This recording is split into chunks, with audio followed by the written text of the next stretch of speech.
Okay, hello. This is our first global luncheon for this year, and I am very pleased and honored to present Drs. Arch Woodard and Dr. David Johnson, who have both spent time in Haiti. So I'm not going to speak anymore. I'm just going to introduce them. Dr. Johnson first.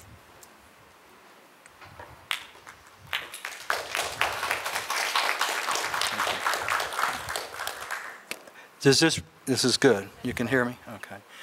If you can't hear me, just raise your hand and I'll speak louder or adjust the microphone. I am David Johnson, and I've spent some time in the Republic of Haiti beginning in February, March, and April. And Dr. Woodard was there actually during the earthquake and participated in some of the rescue activities there. And we have kept a front of all the activities as best we can of what's occurring in the country presently. So this morning we're going to give you a talk that is in 4 parts. The first is a little bit about the background of the country, so you know something about its history and its location. Then I'm going to talk about the initial phase, which is termed the rescue phase, and I will bleed into, as it were, the relief phase, and Arch will pick up the relief area and complete it through the rehabilitation phase. Anytime there's a catastrophe and there's a humanitarian response, it takes place in 3 phases. Rescue, to get lives saved, and to establish basic services like water, food, electricity. And then the relief phase begins during the time that people are still being rescued, but those basic services are now amplified. Health services are begun to appear in some intermediary form that provides not just treating the injured, but those people that are getting sick as a consequence of the disaster. And then finally, there is the rehabilitation phase, in which you go back in and try to reconstruct that which was destroyed. And I've seen all 3 of these take place because I spent 2 years in Pakistan in 2005 and 6 during their earthquake and witnessed all 3 of these phases. What you see up here, however, now is a little bit about the country, and I'll show you a separate map that explains its location. But what you should understand, first of all, that although there are many African nations now in the continent of Africa, Haiti was the first African nation anywhere in the world. And it is the 2nd country to be formed in the Western Hemisphere after the United States.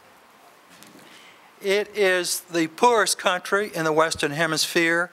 Bolivia is a close second, but is far and away the one with the poorest infrastructure and the lowest per capita income.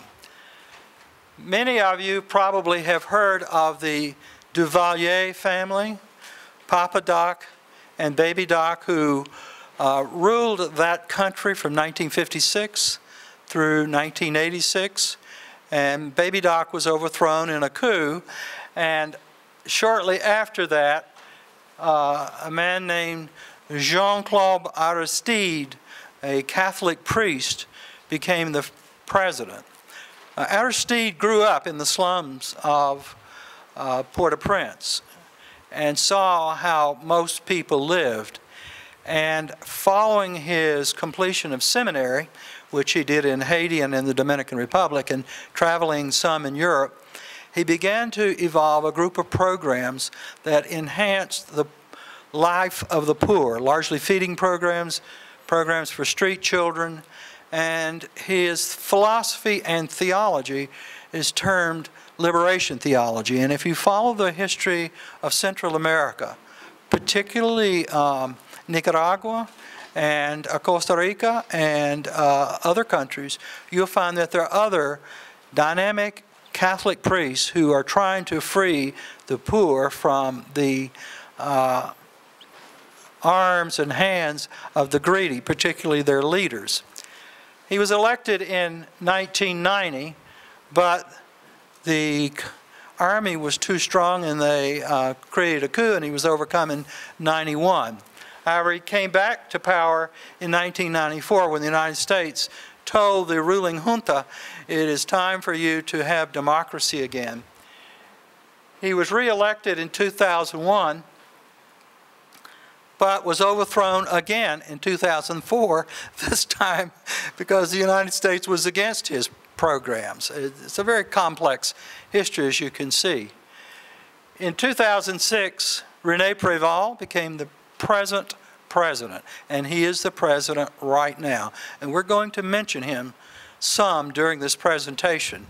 It is during this time that for the first time since the early colonial period that Haiti had an improving economic situation. I should also point out MINUSTAH is an acronym for the UN Armed Forces, and they took over in 2004 when Aristide was overthrown. And they have, in fact, in a sense, ruled the country during the Préval years. They have kept order and peace, often with a harsh hand. Should like to mention finally that Préval's term ends in early next year and elections take place in November, and all bets are off as to who will be the next president. We're going to go through some steps in a fairly rapid, organized fashion about what's going on in Haiti. But I have put up here a comment made by a man named James Dobbins. Dobbins is a professional diplomat. He's worked in Somalia to get our army extricated from there. He's worked in the Balkans, in Bosnia, and he's been in Afghanistan recently dealing with issues there. He is employed by the RAND Corporation, which is a think tank. And the President Obama administration had him go to Haiti along with some of his colleagues to look at the problems there.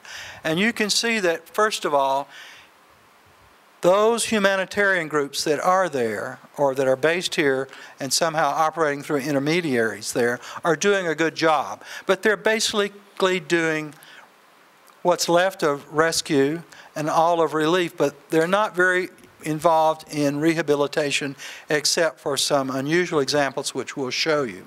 His concern is that, one, President Préval is not a strong leader, that he is not taking the necessary steps to deal with reconstructing the country. In defense of Préval, I should tell you that he is a sick man. He has diabetes with end-stage renal disease and undergoes dialysis several times a week. So he perhaps, from a health perspective, is not the best candidate to be president now or in the future. The other point is that the government just hasn't gotten their act together.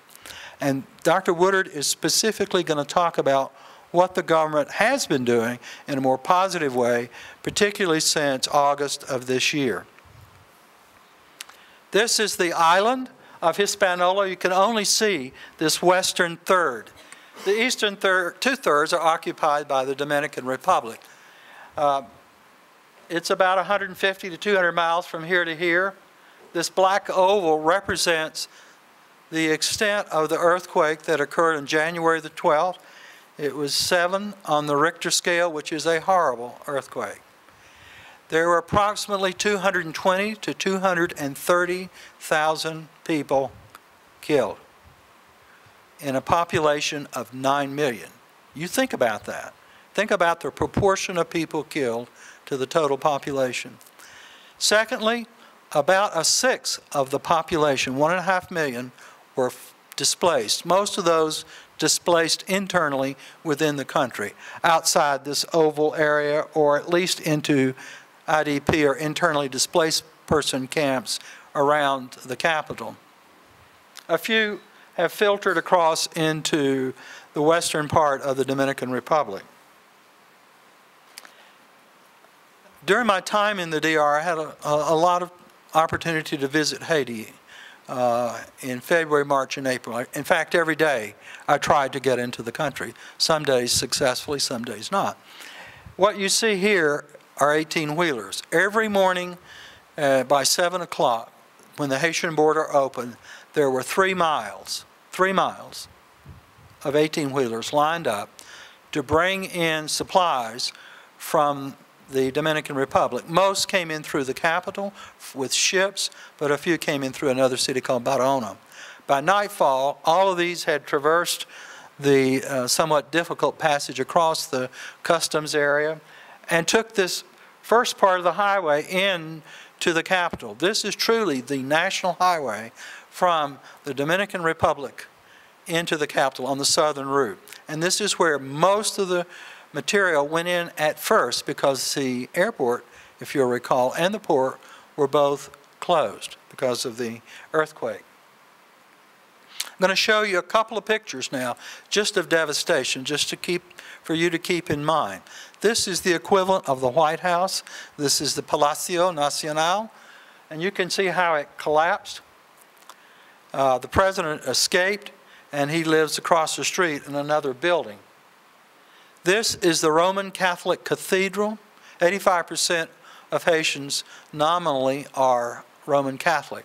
And you can see the almost total destruction of that building. This is the headquarters of the National Police. This is where all police directives and activity originate. And it is also probably the site where, during the Duvalier reign, the Tutanmakut, which were the heavies, the tough guys, tortured and killed many people, especially in the dungeons just along in here. When I was there, I worked in a clinic seeing children, and I went back into the dungeon area for personal reasons, and I could barely find my way, even with a little pen light I had. It's an awful place. Here you see a woman, Nancy Perry, from an ER in Los Angeles. And I show her just to indicate the number of people that came almost immediately. Almost too many doctors and not enough nurses, as it turned out, to serve in this area. When the earthquake took place, there was a central prison in Port-au-Prince, the capital. Had 4,000 people in it. They all escaped. What you see is this is one of the local universities, one that I visited, and this is about 20 feet from here to here at the most, probably not even that far. It's square. They have about 60 people in there that they've rounded up, and they keep them. Their families come and bring them food and water. There are no facilities. Now, there are 3 or 4 things that you really need to survive. One is food and water. Second is you need to treat those that are injured and prevent those that are well from getting sick. Thirdly, you need food. And fourthly, you need a place to live. Most of the people that were affected in this earthquake were extraordinarily poor. They lived on the sides of hills around and in Port-au-Prince and out about 15 or 20 miles. What you see here is an IDP camp about 30 miles out. Now, these people left the center and went as far out as they could to find a place to live temporarily. This is in Gantier, and it is a place that I worked for the 2.5 months that I was in Haiti. This is what they were and are still living in. And can you imagine what would happen if a wind came up of any nature or if it rained? I put some slides in now for another reason. The Haitians are not lazy. They're not ignorant. They're not stupid. Ignorance means not having adequate knowledge. Stupid means not having intellect. These are bright people, and they speak English quite well, many of them. They're well educated, many. And they're very industrious, given an opportunity. And what you see here is a carpenter who has scavenged some wood, and it's not the wood and what he's building, the bench, that's important. Rather, it is what he's building the bench for. They built a school for their kids. This is in Gantier. You can see the tents again. This now is in early April. Dry as it can be, unless it rains. And if it rains, it's like cement. It gets on your shoes, you can't get it off, and you may be adding 3 or 4 pounds to each foot when you walk up and down here. But these people wanted a school, and so they have created a school right in this shadow that will hold about 100 kids. They also need adequate sanitation. In a situation like this, the UN says that for every 50 people, you need a toilet. There are about 1,000 people in this camp. There were no toilets. Secondly, the UN says that men and women need to use separate toilets because otherwise women will be attacked at night in these circumstances. So what you see here is this is the men's toilet. It is just outside this camp. This was a soccer field.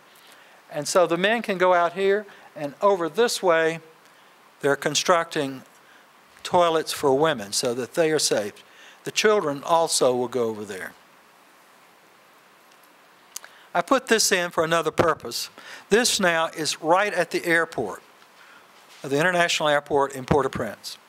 And I want to show you that here is evidence of the humanitarian activities. That's water. If you do not have safe water, you're going to have sick people.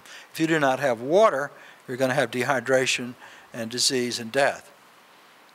What you see here is the typical old building that they lived in. But I point this out, and this is something that Arch will tell you more about maybe later. These people are entrepreneurs. Given whatever resources they have, they will try to survive. And this lady has set out a little restaurant, and she sells people going up and down the street and folks who have no food, who live all back in this area that the photograph doesn't really show. Finally, put in a picture of a friend of mine. This is Elizabeth Stravadoris. How many of you seen Zorba the Greek, or you know about it? It's an old movie. Well, her father was Zorba, in a sense. She is multilingual. She speaks English, Greek, Portuguese, Spanish, French. And she is a translator. That's her profession in London. But she gathered up some money, and she has set up a project to build a school in Gantier and to increase the number of latrines and toilets up and down that highway. And she's doing it all by herself, she and her mother and her daughter. Finally, I would show you another one of my little heroes. This is Father Jesus Jose Mosquea. He's a priest, and his ministry is to these Haitian kids who have sort of filtered across the border after the earthquake. Their families did not go across at the immigration points because they wouldn't be allowed to cross, although some did during the early days when there was such chaos and so many injuries. But they've come across just north of the border site, and they live in these terrible houses, many families in this one place. They are hungry, and they have lots of parasites, and they are anemic. And when I was not in Haiti, I spent time with this priest helping their health situation. Now, what you have seen is sort of the background. A chaotic country that had some economic improvement in the last 5 years, devastated by an earthquake of great magnitude, and up until now, there has not been evidence that there's been adequate infrastructure for the ultimate rebuilding. Dr. Woodard is the real expert. I'm the band that starts it out before the Beatles or whoever it is you're interested in and comes on. So Arch is going to take over and tell you the real story of what's happening now.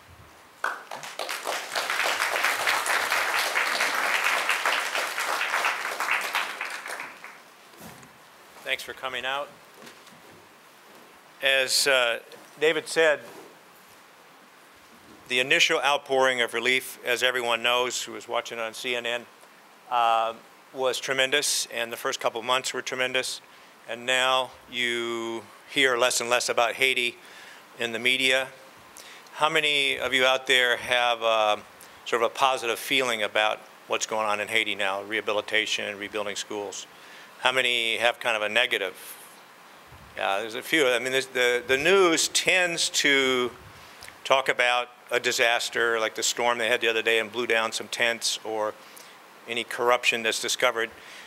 You don't hear about the good things, but we're going to try to catch you up with what we think is going on in Haiti. I have many contacts, Dr.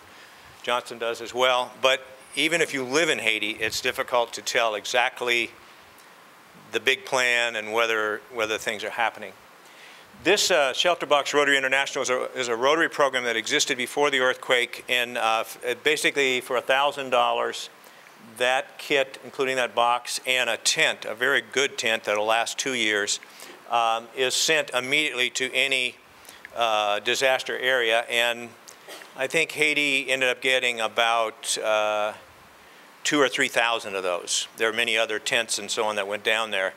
But when you think about 1.5 million displaced people, it's a drop in the bucket. But it was one of the little pieces that they tried to relieve things. It's well thought out. It has not only just dishes and stuff, but tools and some things to help you survive. There is the tent, and there's a whole group of them, and we'll get into why they're not the final solution for sure here in a minute. This is another program that some of you might have heard about last week. Did anybody here participate in Stop Hunger Now? I think it's really too bad we didn't tap into Mayland on that, because I'm sure you would have fielded a couple teams. This is another program that started in a nonprofit out of Raleigh. Rotary has really pushed it. Rotary, just the western district of Rotary, which is like Morganton West, boxed and shipped and paid for 1 million meals last spring. And just last Saturday, or 2 Saturdays ago, Spruce Pine, Little Spruce Pine, and Yancey County, various teams from various churches, groups, sponsored 44,000, packaged 44,000 meals in about 2 hours, raised about $11,000.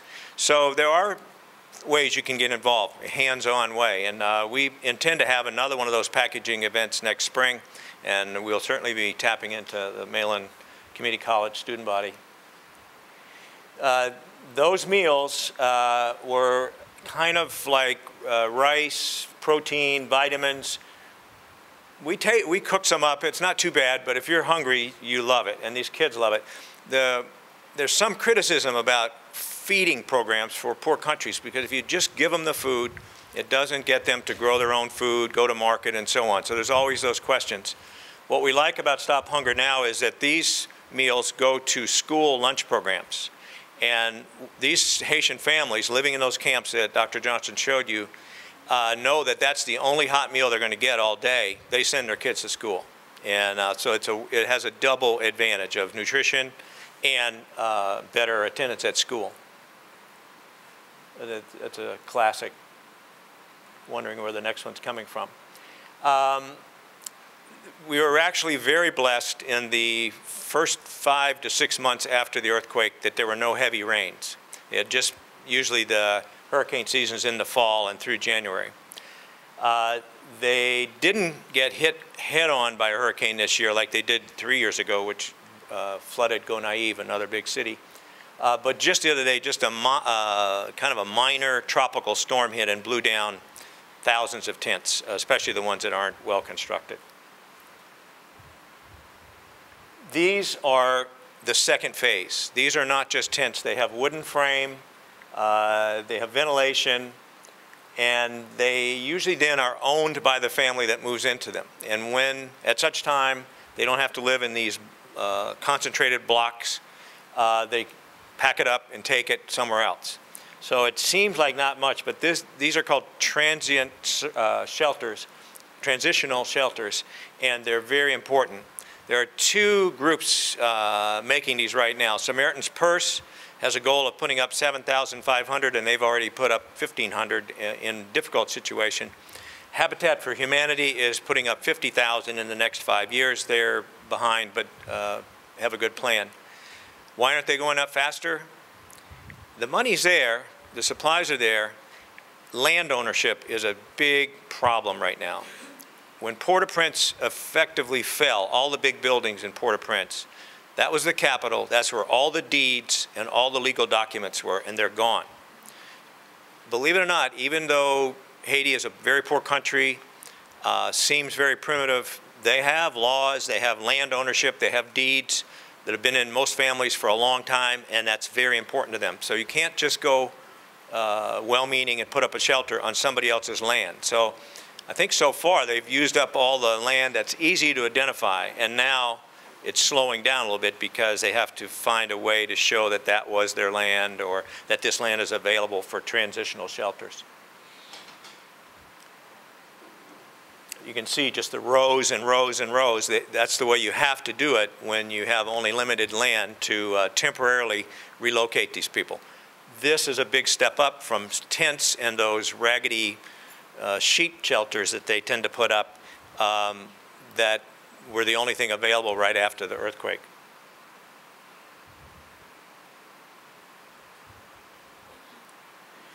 Habitat for Humanity shelter is a little different in design, but similar. Habitat also has, instead of, have any of you ever helped on a Habitat house here in the county? I mean, Habitat builds houses for people, good.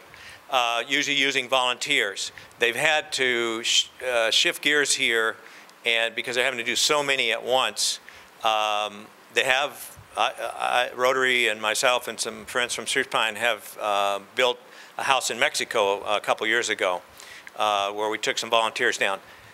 Haitians are out of work. They know how to build these houses. What we don't need right now, I think they were very smart to do this, is many people would jump on a plane right now and go down and build a house. They would just feel good about that. Why do that when Haitians can do it themselves and they need the labor? It can't be all volunteer. They have to feed their families. So Habitat for Humanity has changed gears a little bit. They had to do that in Katrina as well. Anybody know Dr. Steve and his wife Nancy James? Wonderful people who lived here in Yancey County for about 5 years working at the clinic with us at Bakersville. They're lifetime missionaries, have been in Haiti for over 15 years, came back for 5 years when there was all the violence around the Aristide revolution, but are back now in the north of Haiti. And they've been a good source of letting us know what's really going on in the ground, are the headlines right, and so on. So we, many people from here have gone down and worked at their clinic and have contributed to their particular efforts. That's Dr. James in a clinic. That the fellow in the middle is Dr. Mono. This is also very good thinking by Dr. James. And actually, years ago, I worked at the hospital he did. Back in those days, the missionary doctor was the big white buana. Everybody had to come to you, and they were very thankful. But you didn't really teach them how to take care of themselves. There were no Haitian doctors that would work in those conditions. He's taken a different tact, and they sponsored this doctor, Dr. Mono, who's a great doctor. And brought him back, and he's working in this little clinic, and he's the buana, he's the man, and Dr. James and others just assist him. We send them medicines that are hard to find, but we depend on him and his other Haitian brothers, really, brothers and sisters, to make this clinic go forward, and they've done it, and we're very, very proud of what they've done. And Dr. James now does very little actual doctoring. He feels it's much more important to do education, and here he's, I think, doing some planning about community action and midwives and so on. Again, doing some outreach teaching.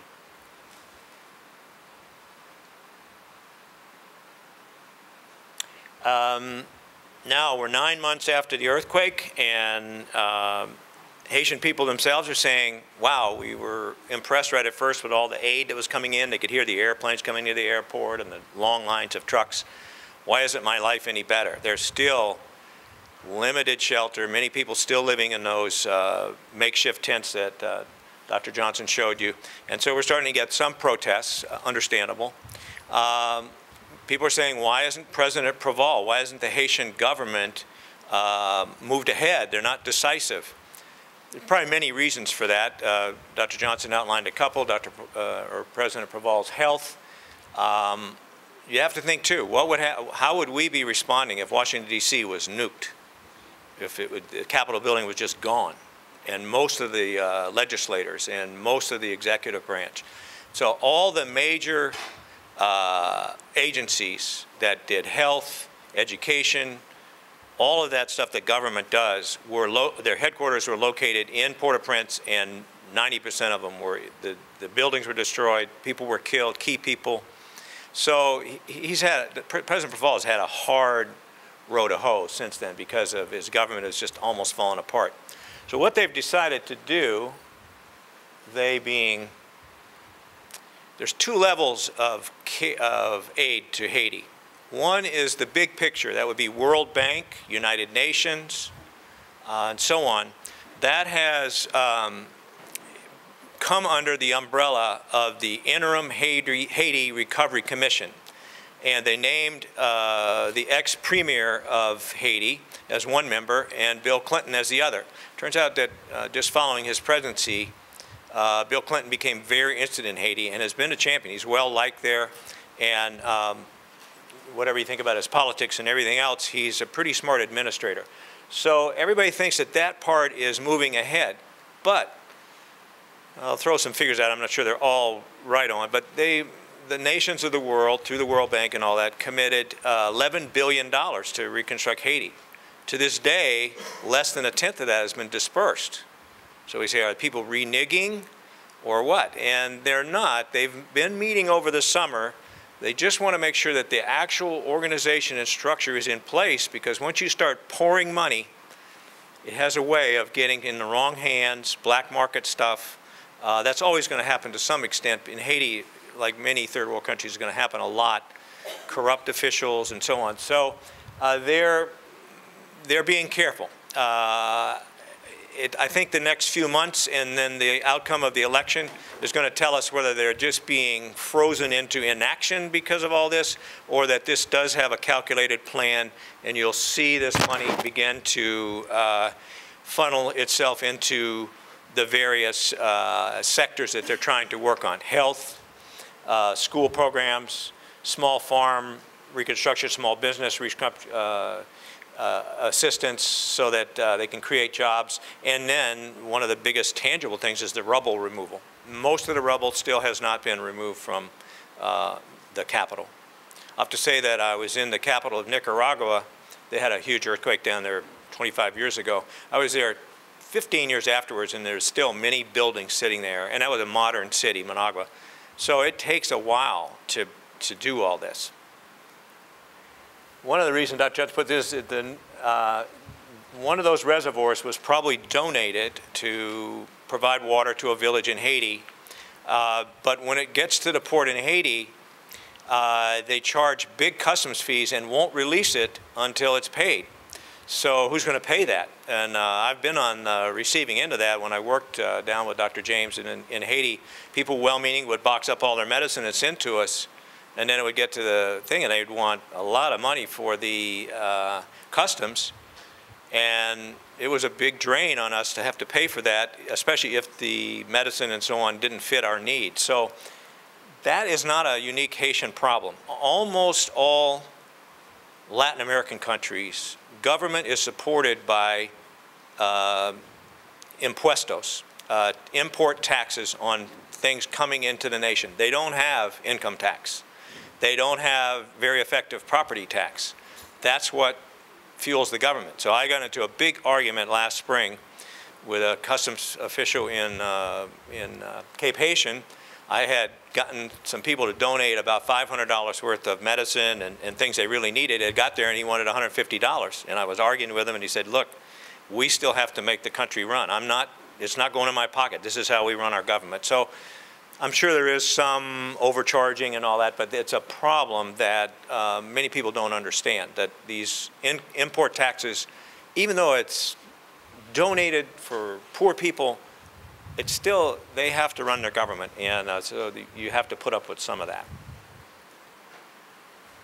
We were just mentioning they had a bad storm last weekend, not a hurricane at all. I think the winds were 40 to 50 miles an hour and blew down. Those ramshackle tents they had went right down. The better shelters, the transitional shelters, we hope did better. So you're right back to mud and just indescribable. This is the Interim Haitian Recovery Commission, and those are the things I mentioned. If any of you all are interested in Haiti, and I think you are here today because you are, and would like to help, there are many, many ways to do that, but it appears right now that getting on a plane and going down there are better ways to help them. It just, I myself go every year, and I'm wondering whether I really should go this winter. I'll try to outline some of the programs that I know have done effective work, and you can get on, what is it, there's a couple websites that you can see how much of their spending, how much of your dollar actually gets there. Charity Navigator is one, there are other ones. Because these things are the big picture and are decided by Bill Clinton, ex-President Bill Clinton and his Haitian government compadres, and they are the big picture. I don't think you and I are ever going to affect that. We hope that they'll do it right, but we're too small. But Haiti has always, long before the earthquake, had a major part of its international help and assistance comes through churches, missions, nonprofits. Those are often criticized for being not coordinating with each other and just having a little local view, but I believe they serve a purpose. And I'll try to mention a few that I think are doing an excellent job, and you probably know of more, because people from this community have been going to Haiti for years to build churches, to assist in medical clinics, and so on. So this is kind of an overview of what they hope to do. This actually, though, when we were looking it up, proved to Dr. Johnson, they do have a plan. It's been slow starting, but it looks like they have a goal, and that this money should begin to be dispersed at a higher rate to actually start giving them some relief. A lot of it, though, is infrastructure. You know, it's nice to have a sewer in there, but the actual individual Haitian can't feel that right away. They feel electric grid and better streets and so on, but it doesn't have that direct punch that opening a school with a feeding program, getting a house, those are immediate, and there is a place for doing that kind of stuff while the bigwigs figure out in what the 5-year plan for Haiti is, or 10. So these are some of the plans in housing, school. This is a wonderful picture. I think that many people that I know have gone to Haiti. It's sort of an abstract poverty place, but when they get there and you meet Haitian people and how they keep so upbeat in the middle of poverty and so on, they're very, very likable people. And I think if their government ever gets it together and gives them some direction, they're going to begin to prosper a little bit more.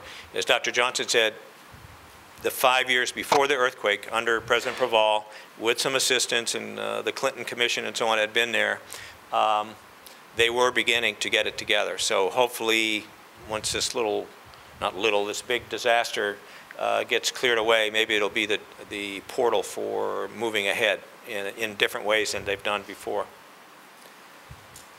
That's about the talk. We'd love to entertain questions. We don't view ourselves as experts at all. We got on the internet like you could and dug a lot of this out to update. And we do have some people we know work at Haiti. But again, just to summarize, Port-au-Prince itself probably had 2 to 3 million people. They didn't keep very good census tracts, and a lot of people kind of squatted on the edge of town. 200 to 250,000 died. 600,000 have left. I think that's a fairly accurate figure, to resettle someplace, which probably needed to happen anyways. It was a country that was, like many Latin American countries, the capital had attracted a lot of farmers, and then they got there and couldn't feed themselves, and it leads to just a lot of poverty. But that leaves well over 1 million people to house and rebuild homes and build transitional shelters for. So there's a big, big job to do, and the hurricane season, in a way, has been easy on them so far, but the fall months there are very tough if you don't have a good shelter. Any questions? When you speak about the import tax, if you give through Samaritan's Purse or an organization like that, do they factor that into their Right, they have to. They have to budget that it's going to cost often 20% more than the cost of what they're shipping to do business in Haiti. And you can bargain a little bit with them, but it's still the law and so on. So, of the organizations I meant, I have pretty firsthand knowledge of Habitat for Humanity, and they are doing great work and will continue. They were there before. They've been there 25 years. They believe in using Haitians and employing Haitians and just teaching them the tools to build a house. Samaritan's Purse is doing a great job. For the size of charity that it is, its headquarters in Boone, they are doing a great job. Partners in Health, Paul Farmer, very, very good on the health side. They were there before. They lost people. They embrace the government. They just don't want to build a separate entity and make the government look bad, so it always takes them a little longer, but they're very committed to make public health clinics work. I think David mentioned their plans to build a new medical school in Haiti. In the past, like many places, hopefully not North Carolina, the medical schools tend to graduate sort of elite people. That's the only people who could afford to go to medical school in Haiti. And then they certainly don't go out to the country and practice. They stay in Port-au-Prince. And really, that's why Haiti had such a problem in the country. Dr. Mono, who I showed you there, actually kind of like went to, like some doctors here, go to Guadalajara, Mexico, train and come back because he really wanted to come back. He couldn't get into a Port-au-Prince school, but he got it. He's a fantastic doctor, but he came back and served the neighborhood. But these are problems that are similar all over. Any other questions about organizations or how you might help? Or Well, what can we do as a rural college, North Carolina, what would be the biggest impact that we can make? Do what you're doing now. Educate yourselves about what's going on. Keep the interest up, because the fear is that after a while there'll be another disaster someplace. I myself like to find, through a personal relationship or almost a first-hand relationship, with somebody that's doing some good work down there and support them. It doesn't seem like it's curing the big picture, but you have the benefit of knowing that your money is going to somebody that's effective and trying to work with the Haitians and so on. And we're lucky here. We have a lot of people, the Jameses and others from here, that have gone down. Like I said, I really regret we didn't get you all more on board for the Stop Hunger Now, but we definitely will do that again in the spring. It's a pretty easy thing to do. They bring the food up the night before, and we set up at Pine Bridge, is a perfect, or the Bridge Church now is a perfect place to have that, and everybody can get involved. So those are the things I can think of. Try to educate yourself, find somebody that you know is doing good work down there, and support them. And then when these events come up here, not just for Haiti, but for other things that you can help, try to spend a couple hours on a Saturday and do that.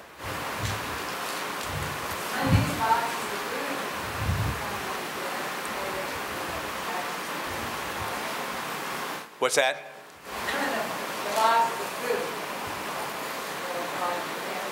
Oh, yes, they do. Yeah, those are, it's an interesting fact, because I've been involved in 2 of those, but the money that was donated for each of those tables, $500, packed 1,000 meals, 25 cents a meal, no, 2,000 meals. And that covered shipping down to the port, but the receiving school, it's usually run by a charity, has to pay the income tax or the impuesto, or the import tax, or sometimes get them to waive it and pay the shipping. So, but so far they're not having a problem. It's such a deal, I mean, for that amount of food, that they're able to do it.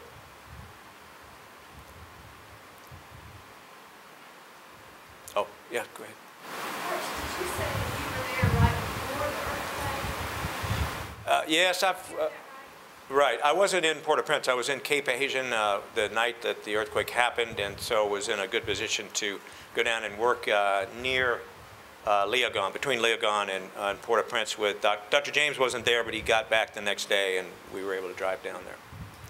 So, and many people have been relocated as far away as Cape Haitian, and so Steve's clinic, or it's not Steve's clinic, but the clinic he works at with Dr. Mono and so on, they have had increased patients and needed increased help to take care of them because so many people left. And then Haitians, they help themselves. There they are, a poor community in Cape Haitian area. They are sponsoring, they go down every month or so and help sponsor 2 medical clinics, one right in Port-au-Prince and one north. So they, feel a need to help themselves and not just sitting waiting for outsiders to help them. How did you hardly know when you went into there, so you got there pretty quickly, helping leave? Was there anything? Who was setting it? How did anybody get anything started? It was really chaotic. We arrived there on the 3rd day after the quake, actually, and the roads were barely open. Many places had a detour across rivers and stuff to get through. And there was a little fear of the looting. If you had food on your truck, were they going to mob you and all that?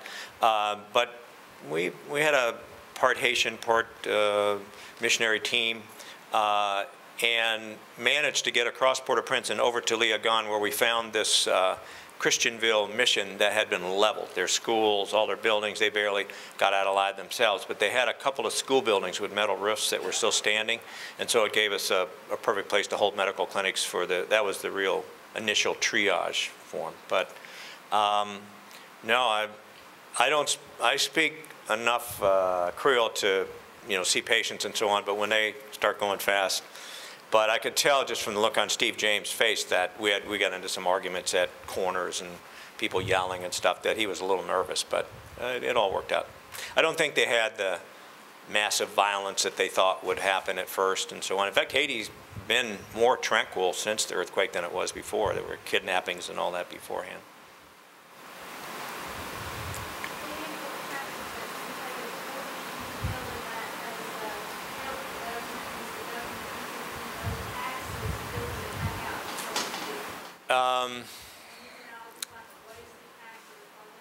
Yeah, that's a good question. And, of course, just like here, you think, this never gets back from Washington. I pay that every week or every month, and where's are they fixing my pothole? There was road building for the first time I'd ever seen 2 years ago. So I know that whether that was United Nations money or the import tax, and they were employing Haitians to build roads, that was very encouraging. But I think there's still a lot of graft there. Yeah, but it's a fact that you just have to. It's like Rhea said, you just have to factor it into your charity. Okay, 20% goes to you and 80% goes to where I want it to go to. And it helps to have people on the receiving end that can at least get into arguments or discussions about it. I've seen Dr. James do that many times. He put up a little protest. He's not, as if you know him, he's so mild-mannered. He's not an arguer, but he'll, kind of passively say, well, isn't that a little too much? And he can usually negotiate a little bit. Well, thank you very much for your attendance, and it's nice to see this many people out.